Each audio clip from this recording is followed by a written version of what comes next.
This isn't your regular public bathroom. It's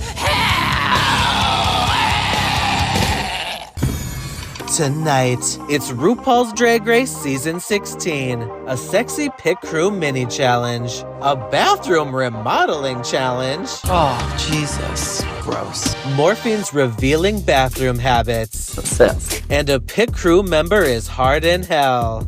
This is Reality Reflex. Before we begin, make sure that you like and subscribe so you can get all of the Drag Race and reality TV content. Hey everyone, it's Tedley here, and going into tonight, Q is a bitter Betty that she did not win last week's episode.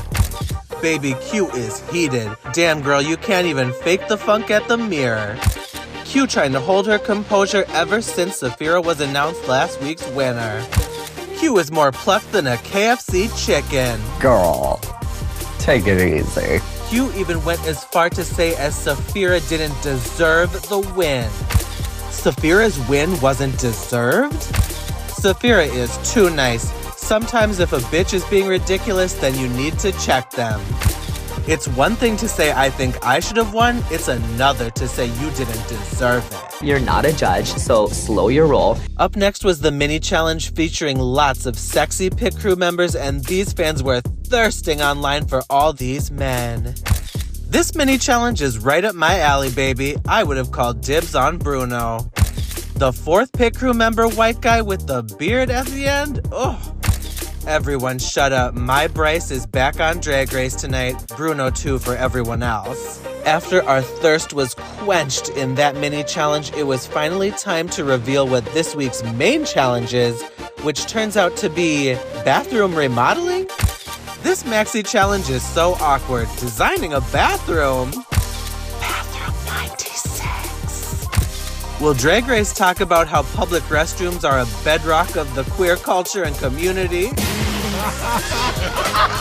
In the workroom, Dawn is trying to wrangle in Nymphia, who has gone absolutely bonkers in Banana World.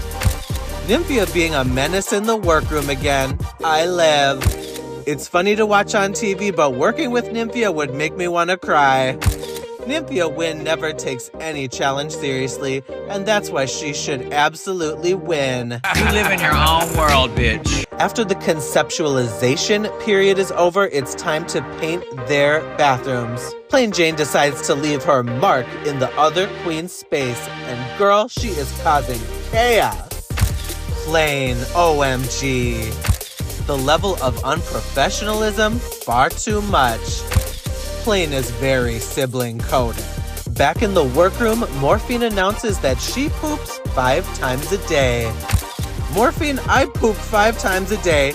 We don't need to know all that. Morphine poops 5 times a day? Oh, that's not... Babe, change that diet. Thank you, Morphine, for sharing that. I did not sign up for this. As if that wasn't enough information, Morphine talks about having adult bathroom accidents. Accidents? What the fuck is going on? Missing Continental really is crazy. Laugh my ass off. Morphine has IBS, not high metabolism. After that shit, it was time for the runway. Like usual on this review, we're only gonna shout out the toots and the shoots, and we're just gonna skip the boots. Alright, first up we had Morphine, and my god, this is the best she has ever motherfucking looked. This is the best drag. This is the most over the top. This is the most goddess, the most ethereal, the most yes, bitch work. The silhouette was just so fabulous. The embellishments were on just the right spot. The headpiece not being a wig but chains was the over-the-top drag fantasy that she's been needing to drag up her look. Girl, the boots were a serve, the corset was a serve, the headpiece was a serve. She was coming out giving the most. Up next we had Q, and she was coming out giving a visual plastic chain masterpiece. The judges were not living for this, but that's because they were fucking crazy. Anyways, let me break down why this is fabulous. Have you seen it? Okay, so anyways, yeah. The fucking arms when she holds them out, absolutely stun. Like just the way all the chains dangle and everything at different levels and colors and lengths. Oof. That, first of all, is win number 1 for Q. Number 2 is the wig. It's a good shape for this crazy outfit. It's the Bjork aesthetic that she's doing, and I love that. And so then the pants are also like the perfect combination with these arms. These pants would sell out if they were found in stores. This was just such another, I'm sorry, Q does not miss. Like, she just comes out and gives it. And so to me, I'm like, this is just another win for the bitch in the Runway Hall of Fame Drag Race gonna be on this review. So, bitch, congratulations. Once again, Q is serving it up. Okay, so then up next we have Dawn coming out. She's giving a more demure look this time. I'm getting more high class, high glam than what I typically do from her usually youth-friendly aesthetic. The way she used the chains in a not so excessive but perfectly framed on top of this black garment was just genius. In this case for Dawn, she was definitely not giving too much. She was giving take off one piece before you leave the house realness. And so I just thought that this was actually great development in the Dawn fashion storyline. Nymphia Wind comes out and she must have heard whips and chains in this description of the fashion runway. So she is coming out and she's not in yellow to all the haters out there, but so she is giving a slutty corset fantasy. Unlike most who would go a kinky dominatrix black leather route, she is giving this baby blue with a baby blue whip. It's giving East meets West to me in the best possible way. She looks fabulous as always. I mean, is there even a question there? The chains were done beautifully in this look. So she's like, oh, you wanted some chains? Well, I got some more fashions for you too on top of that. So it wasn't just featuring the chains, it was featuring everything else as well. Plain Jane is coming out and she is giving C3P ho realness. This look, I wasn't getting too many chains, but I was getting futuristic Robotron, Zendaya Dune realness. She was giving silhouette, she was giving body. It was definitely obviously giving futuristic. The hair really was a good choice. It has like the extra Star Wars buns in it, but it's also off the shoulder. So the feature of the look is the garment, is the masterpiece. She is coming down, giving 3008, giving her Plain Jane aesthetic as far as silhouette is concerned. And then she's featuring this fabulous ass look. So, I mean, who can complain? All right, and then we have Saphira coming out, and she is giving switch it up on you fantasy. She is coming out as a leather kinky puppy. She has a fucking fire hydrant purse, okay? I like how her dress has spots like a dog would have spots. This is actually giving me a combination of pup play mixed with furry because the ears are more cartoonish. But she is giving it, she is representing, she is giving the world this piece to look at here. And she was making all the crazy noises, she was getting into character, she was going wild in this look. The judges were living for it, I was living for it. I'm like, yes, another head to toe, fully realized, conceptual, well aware of what's going on, and I'm here to do drag look. She said the theme will be chains and these bitches are gonna come out kinky. Well, they're gonna say, hold the press, bitch. I'm coming out as a fucking puppy.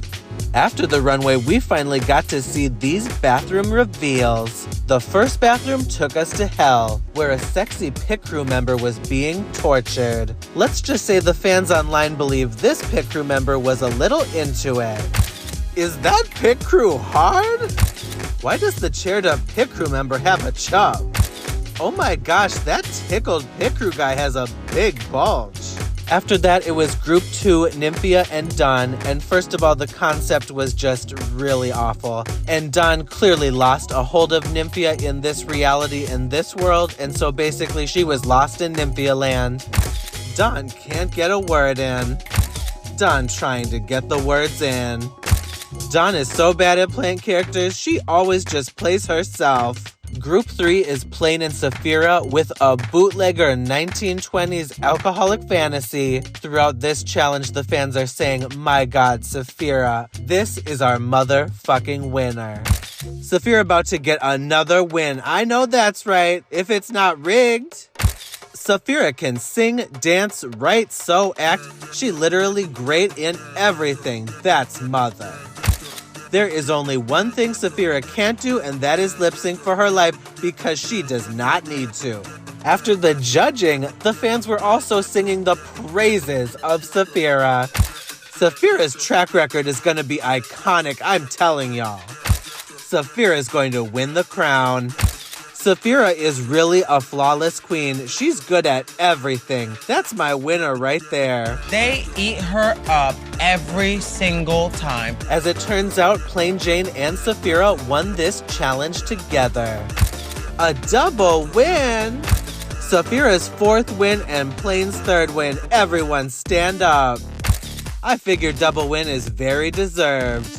The bottom 2 queens turned out to be Morphine and Dawn. The lip sync song this week was Body by Megan Thee Stallion, and as soon as they hit play on this song, this stage only belonged to Morphine. Oh, Dawn, you lost the minute the song played.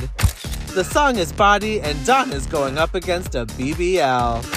Just Morphine's stage. Yes, bitch. Work. All right, everybody. Well, that is my review for this week. Thank you guys so much for tuning in, and I'll see you guys next time for even more RuPaul's Drag Race drama. This is Reality Reflex.